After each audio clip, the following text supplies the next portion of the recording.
Hey everyone, welcome to Love, Rinse, Repeat, a podcast recorded by me, Liam Miller, he, him, his, a minister in the Uniting Church in Australia. Love, Rinse, Repeat is recorded on the unceded sovereign lands of the Gayal people, and my guest today, joining me from across the ocean, is Skyler Keiter-Massefski. Skyler, welcome back to Love, Rinse, Repeat.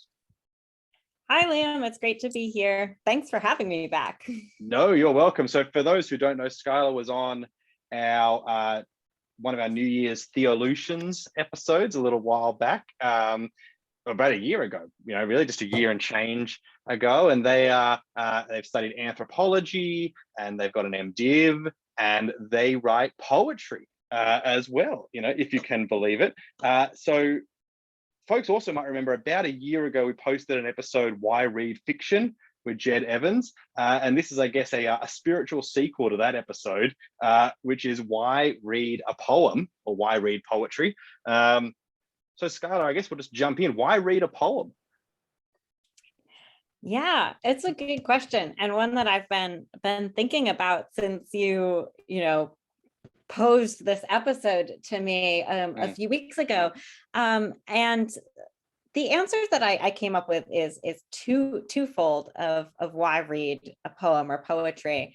And a lot of it stems from, I've been in the academy for several years now. Obviously, I just finished my master's degree in May, and there's a certain type of writing and reading that you do in the academy. And one of the things that I like about poetry is that it's much more human. It's not filled with statistics and numbers and facts. It is closer to capturing affect and emotion. It's like a breath of fresh air sometimes after reading a bunch of theory. And so I first think that reading poetry, that's particularly for those of us who spend a lot of time reading academic texts and theory for both work and fun, that poetry, reading poetry helps us understand those texts better, puts them back into perspective, into the real embodied experience. And then the second reason, which kind of comes at from some similar reasons, is that poetry isn't looking for any particular answer to a question. Now I'm more of a humanities person these days, but I also have a evolutionary anthropology degree, so there is a sort of scientific method in my background. So either there's we're looking to support claims and hypotheses in a science world. In humanities, we're looking to cite a bunch of literature and then from that draw our own conclusions. We're looking for maybe not definitive answers, but certainly conclusions. And poems are a really great reminder that sometimes there aren't easy answers, where there can be a lot of interpretations, a lot of openings. Poetry, you're cutting out a lot of words, you're leaving gaps that can indicate a whole host of things. And so there's a really kind of delightful unknowingness to poetry where it can go in different directions. And again, I think that creativity and openness in turn helps with the other stuff too.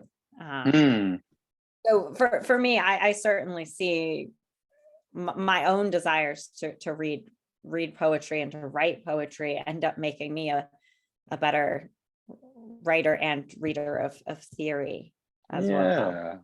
Yeah, I like that. There's a bunch there I'm interested to get into more, but I think I'm interested to talk a bit about your, your way into poetry. Because I think about my own biography of poetry and I'm trying to remember, I don't, maybe there was little kids' poems growing up and things like that. Then I remember end of high school, one of our modules in English was reading the poems of Sylvia Plath and Ted Hughes. like it was kind of framed around this kind of like postmodern truth, kind of like, because they're writing about similar incidences, but from different, so there was poetry in a class setting. But then I don't think I can't remember like reading poetry for, fun enjoyment out of personal choice, for a lot of my, 20s and everything like that. And I think I even had this idea of like, in somewhat, why do poems still exist when songs exist, right? Like if you're going to write a poem, wouldn't you just write a song? Like it's the same kind of words that rhyme, right? You put into a meter, you could do that to us. And then it wasn't until much more recently, I think last, 5 years or so, that I started to kind of read poems a little more and try to kind of understand what was going on in them and take more time with them. And I think part of what attracted me to it was a bit of what you were saying there, that break from things. Because I think, I have a kind of, a bit of a completist thing. So, once this idea of you want to read something, you want to finish it so you can tick off, I read that thing. So sometimes you're just churning through things to be like, I did it. And obviously that happens with theoretical text, but that can even happen with novels too. You can be like, all right, I gotta, power through this so I can add it to the little book I write for the books I've read in and keep it for the end of the year list. And, you can fall into that a bit with poetry collection, sure, but like I think it is this way of reading that can't be kind of then quantified and collated at the end. And if anything, the draw is reading one poem several times over a week or so slowly and letting it, linger around you was a nice way of disrupting some of that other kind of, consumptive way of reading. And yeah, I can talk a bit more about some of the other things that happened, in that process later. But like, so mine was very late into it and kind of by surprise. And even this year, I'm trying to take it a little step further. But how about you? What was the kind of, I guess, can you think of like, your journey with poetry and how that's kind of changed over the years? Yeah, no, that's a fun question, because also I think some of what you're talking about will definitely map on with my journey to really loving reading poetry and writing poetry as well. Yeah, when I was younger, I loved some of the sort of those fun kids poems. There's Shel Silverstein. Oh gosh, there's another one whose name I'm blanking on, but I had several of his books. He had one. My favorite as a child was this one that this author wrote about. It begins, a turkey shot out of the oven and rocketed into the air, and it's about this turkey that's like bouncing around the kitchen, and the final line is I'll never again stuff a turkey with popcorn that hadn't been popped. I loved that as a kid, and so my introduction to poetry was very much this sort of fun, rhymey, it makes you laugh, what you're talking about. Very much a particular kind of kids book that's, fun to read a poem or two before bedtime. Yeah. And then again, like I had a unit, it was actually fifth grade for me, where we actually had to memorize a poem a week, and we each had to rotate through and like stand up in front of the class and recite it. It was all the same.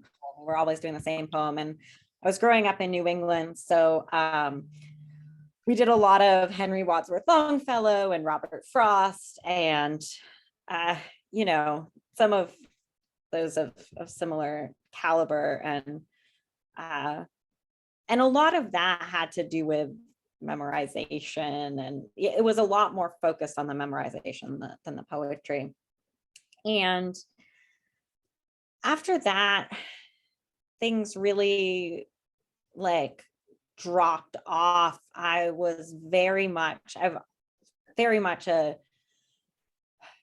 very driven, attentive scholar, around the same point, probably after middle school, I barely read novels anymore either.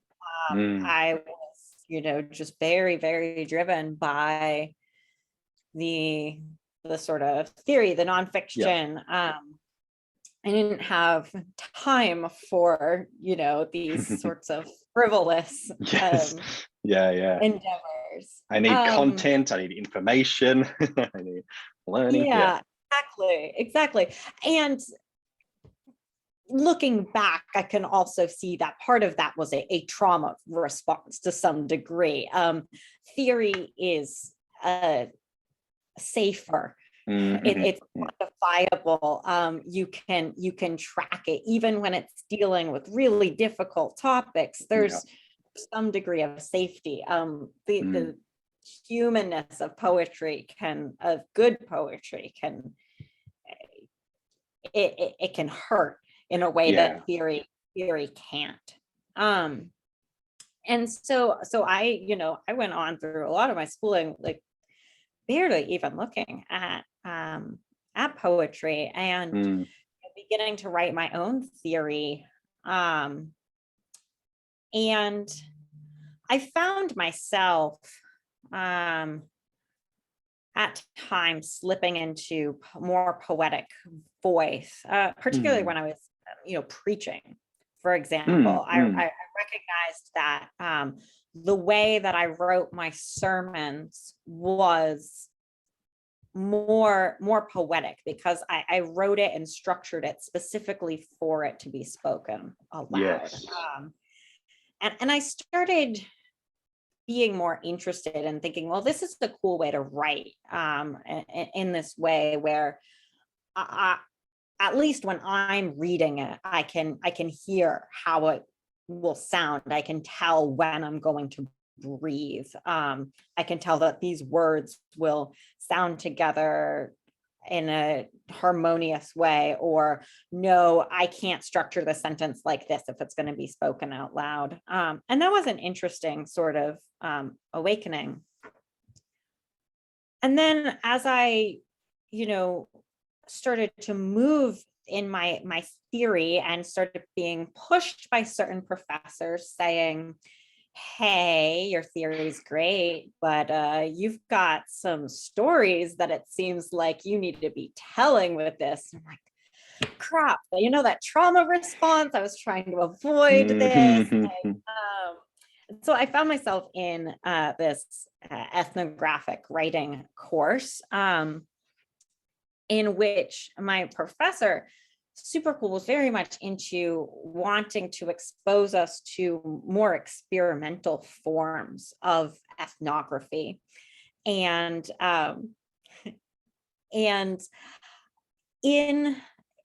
this class, some of the ethnographies that we've read had this really fascinating mix of poetry and prose, where the poetry was used to represent the speech of the interlocutors with the anthropologist, as a way of being able to show dialect with different italics and other emphases, showing breaks, pauses, breath marks. And so, like with my preaching, in reading these texts, suddenly, in other cases where ethnography is just, feels more like a report, a post-interview report, suddenly I feel like I'm hearing the voices of the interlocutors as the anthropologist is writing. And that was the way that I was able to break out of the theory, the statistics that I was writing about in my own projects. Suddenly my own theological project was not just about, my work is around the theoretical part of my work, I would say, is about trans embodiment under the conditions of American empire. and the theological implications of that. That's the theory. But this bringing poetry in made it possible for this to be more focused on, there's a lot of grief in that embodiment, and that there is a lived theology there.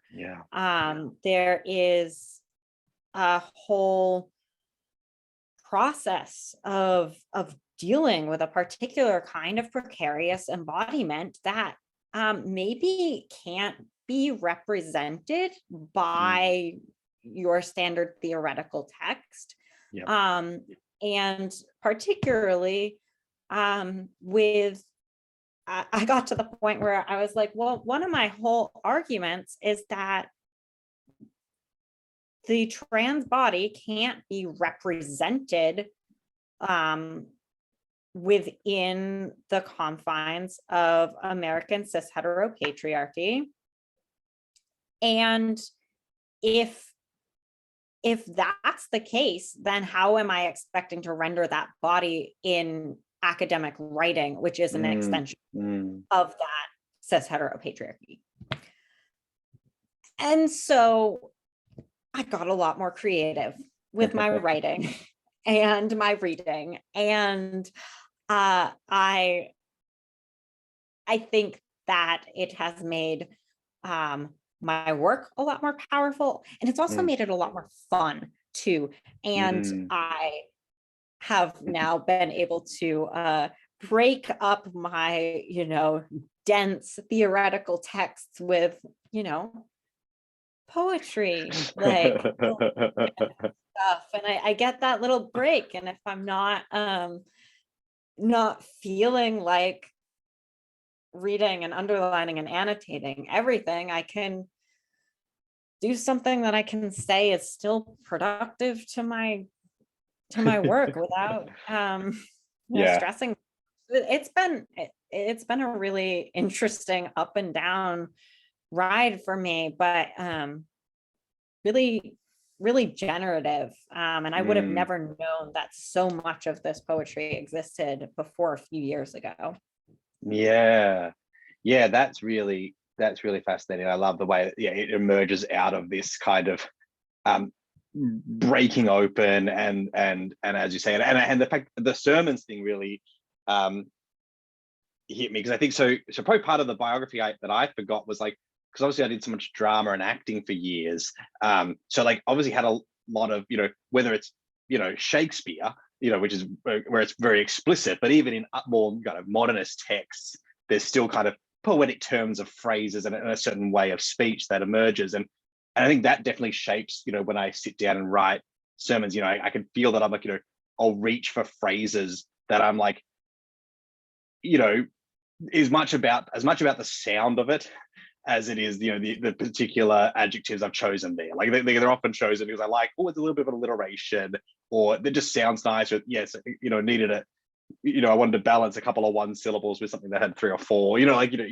Without becoming convoluted, but with a way of, creating something that's in the ear in a way that is interesting or provoking or surprising even. Like, I think there's something to that, which is good.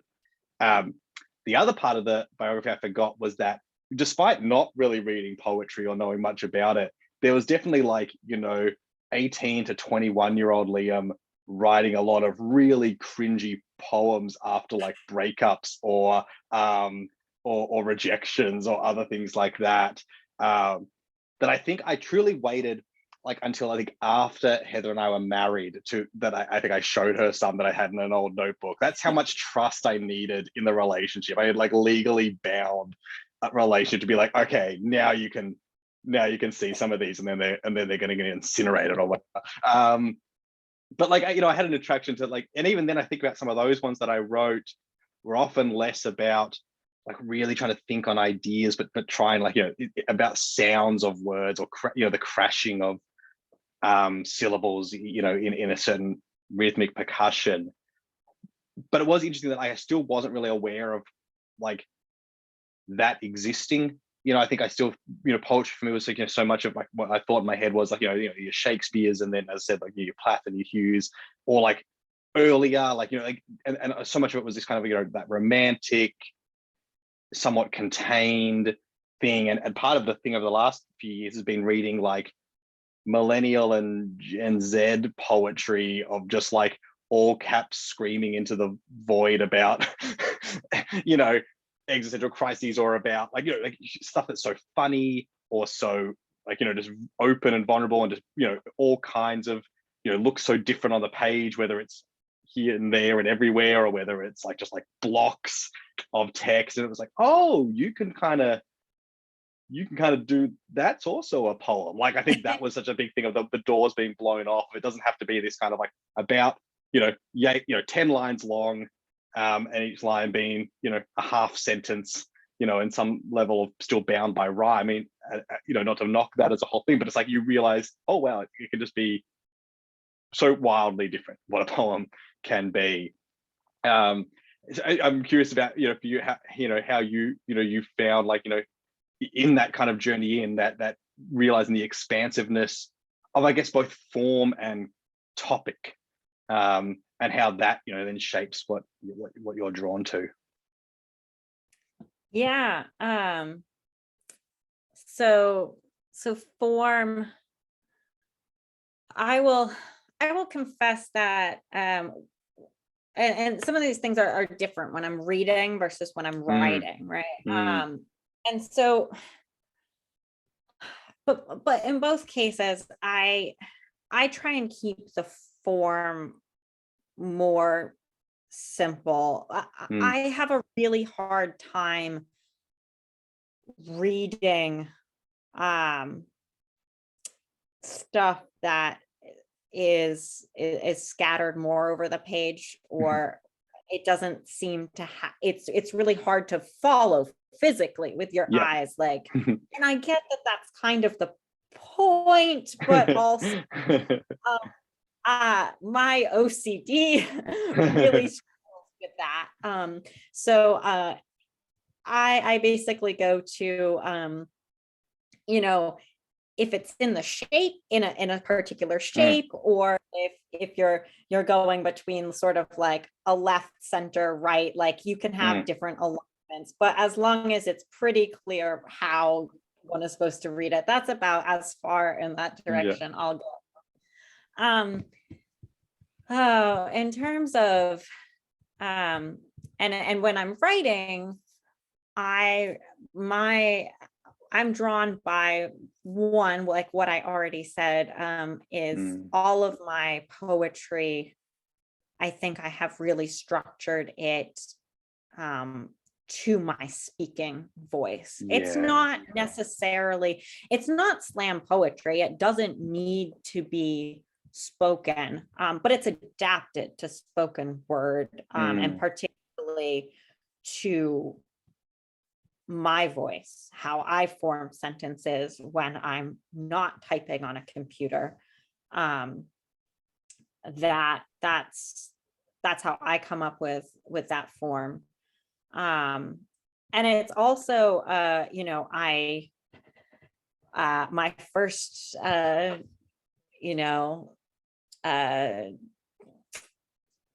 if field placement, like if I'm going to say like my disciplinary placement is in anthropology at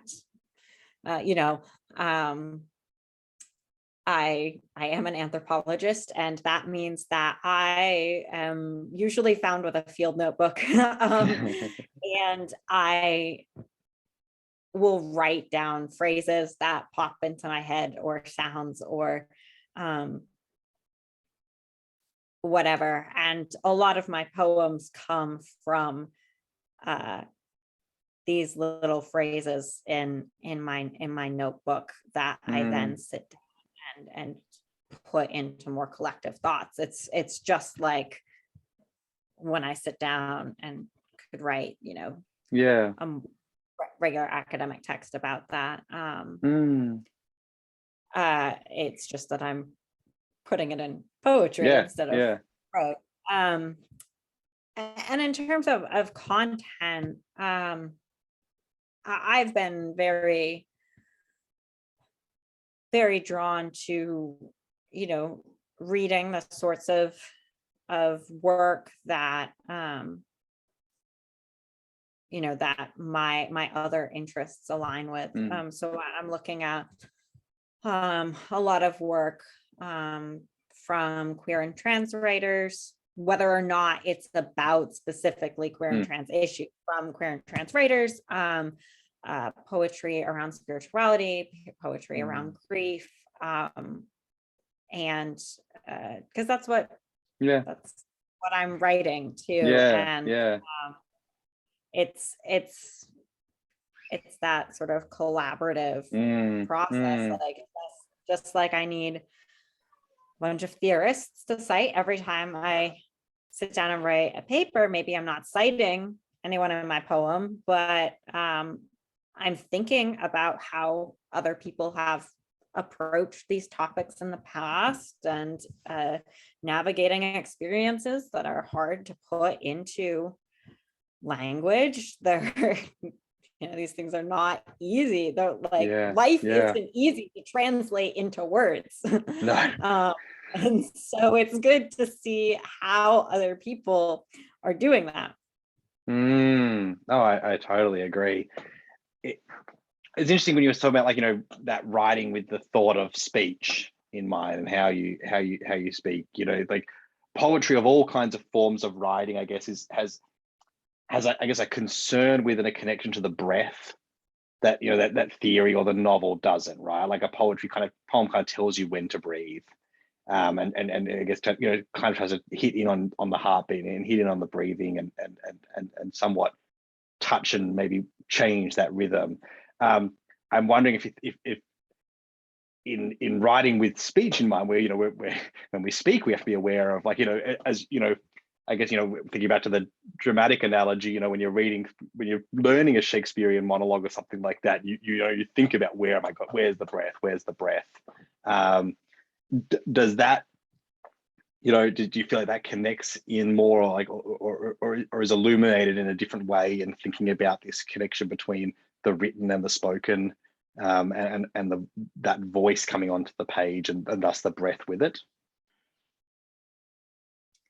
I think so. I think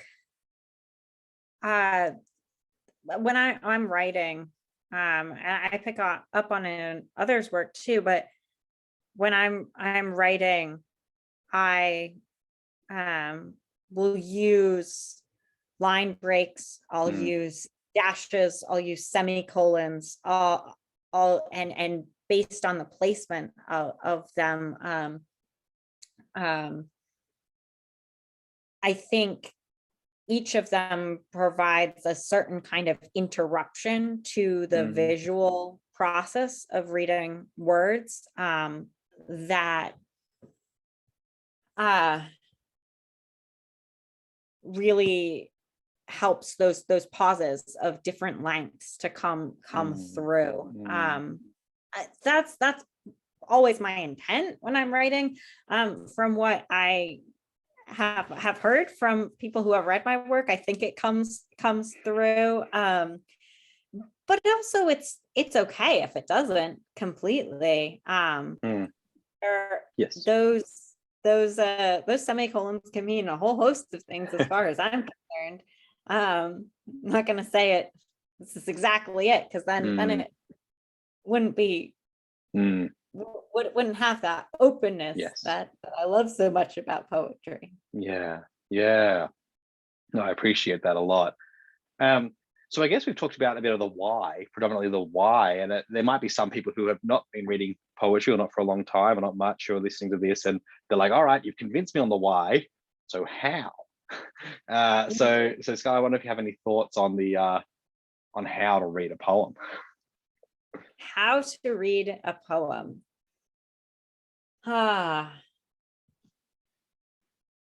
Well, first go to whatever like indie bookshop, cool bookshop you have, and they'll have a great selection of, small press poetry books. And you'll find some real gems by, going to those, indie booksellers. But once you've got the book in hand, poems need to be read multiple times. You look at it on a page, and it might be that there's not much there. Doesn't look like there's that many words. I wish I had word count. I like when I think about word counts for some of my poems, right? We're not thinking about that many words. We're not thinking about that many sentences. It's very easy to get lost in, particularly in printed poetry, it's easy to get lost on the white space on a page and say, well, this is easy. And so poetry, I find that it's okay to read it quickly the first time and say, okay, this is short. Like, you kind of got to get that out of your system, right? Say, this is short and easy. There's a lot of blank space. I'm just going to read it through. But then the trick is not to turn the page. Yeah. Don't turn the page. Because hopefully during that read through of this little poem, hopefully there's a line that made you feel something that makes you want to stop. So hopefully you read it again a little slower. You pick up on more things that you like. Maybe you have maybe at the end of the second time, you've got some questions about what's the poet thinking? What's happening to the speaker? What does it mean for me? What am I feeling? And then read it a third time, really deliberately, and paying attention to the rhythm, and really paying attention to the feelings, both of the speaker and what it brings up in you. And maybe watch your own breath as you're reading. Can you follow along with sort of the rhythm of the poem? I like to think about breathing into the blank space on the page, because it isn't just nothingness. That blank space isn't nothingness. It's a deliberate openness. And so reading it through, being really intentional about it. And then maybe after that third time, then you turn the page. But and let it be for then. And then maybe you go back to it later and you internalize it more. And but it's a process. You're not going to get a lot out of a poem just reading it through quickly once. You need to take your time with it. Yes. Yeah. I think that's such a great advice. And I think, as you say, that first read, you don't have to like labor over trying to figure out what everything means, what every image stands for. You can just be like, okay, I'm gonna get the vibe. And then maybe there'll be like a line that, sometimes I feel like I like good lines as much as I like good poems, like something that really hooks into you. But yes, that thing of it really needing to take time with it. And I guess the only other thought I had was like, another way of doing that is like, especially if you, before you, committing to going and finding a book is like, a lot of those, like, the poetry.com or whatever will have like a lot of those, you just get like a poem a day to your inbox a lot of the time. And offers, it's quite contemporary, it's a mix of stuff. And, that also then helps you, like, this is the only one you're going to read today, so you can take your time with it, because another one, it's like Wordle, another one's not coming until tomorrow. So this is the one for today. And, read it a couple of times in the morning, then maybe return to it a bit later. Just 1 second. I think that's a real, like, I think that you're right, that time with things, and then and seeing what it does, what is that feeling that's evoked, and not feel like you need to be able to answer the poem and crack the code of like everything meant this, but still, yes, asking those questions of what is in the background, or what is in, felt and experienced. I'm just going to pause for 1 second. Cool. Well, maybe one last question as we go. So you mentioned at the start embodiment, and the human, that part of poetry is bringing that back, right? With where sometimes it can be is not there if you're just reading theory.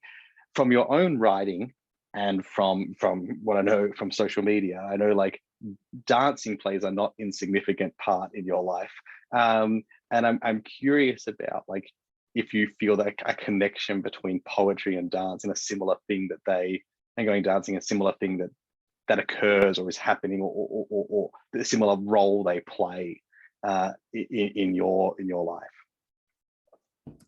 Oh, absolutely. And dancing certainly shows up quite a lot in my poetry too. Yeah, a lot of it is this focus on both dance and poetry require a certain control over breath, and emphasis on how breath, let's see if I can explain it this way. Breath is what makes our bodies live. It's also what makes a poem live. Mm-hmm.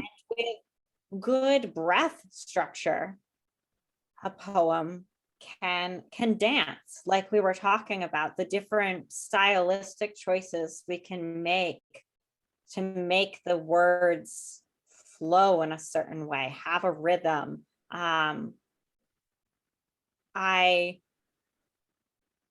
wrote a collection of poems as my sort of capstone project for my MDiv, and the best feedback from a friend who read it before I even submitted it was, he said that the collection, he said, it is a universe, it dances.